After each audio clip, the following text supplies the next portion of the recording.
નમસ્કાર મિત્રો, ગુજરાતી ન્યૂઝમાં તમારું સ્વાગત છે। અમદાવાદમાં દિલ ધડક લૂંટ, સોની વેપારીને ગોળી વાગતા કડકામ, પોલીસ દોડધામ। મિત્રો, ઘટનાની સંપૂર્ણ માહિતી આપી દઈએ તો વિડીયોમાં અંત સુધી બન્યા રહેજો। અમદાવાદમાં ફરી લૂંટ વિથ ફાયરિંગ ઘટના સામે આવી છે। શહેરમાં ગાંધી રોડ પર ધોળા દિવસે સોની વેપારી લૂંટાયો છે। હાલ ખડિયાર પોલીસની ટીમે ઘટના સ્થળે દોડી આવી છે અને લૂંટારાઓને ઝડપી પાડવા માટે ચક્ર ગતિમાન કર્યા છે। અમદાવાદમાં જાણે કાયદા અને વ્યવસ્થાની સ્થિતિ કથળી રહી હોય તેવી સ્થિતિ જોવા મળી છે।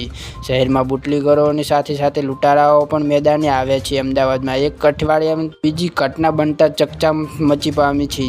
ગાંધી રોડ પર ફરતા પોળ પાસે સોના વેપારી પર ફાયરિંગ કરીને લૂંટ ચલાવવામાં આવી છે। લૂંટારાઓ દ્વારા એક રાઉન્ડ ફાયરિંગ કરવામાં આવતા વિકાસ સોની નામના વેપારીને પગમાં ગોળી વાગી છે, જેથી વેપારીને તાત્કાલિક સારવાર અર્થે હોસ્પિટલમાં ખસેડવામાં આવ્યા છે। તો બનાવને પગલે અન્ય વેપારીઓ પર ફફડાટ વ્યાપી છે। હાલ ખાડિયા પોલીસ ટીમે ઘટના સ્થળે દોડી આવી છે। દુકાનની બહાર તેમજ આસપાસના લાગેલા સીસીટીવી કેમેરા તપાસ પોલીસ દ્વારા કરવામાં આવે છે। જો મિત્રો તમે અમારી ચેનલ પર નવા હોય તો ચેનલને લાઈક કરી, શેર કરી, સબસ્ક્રાઈબ કરી લેજો। ધન્યવાદ।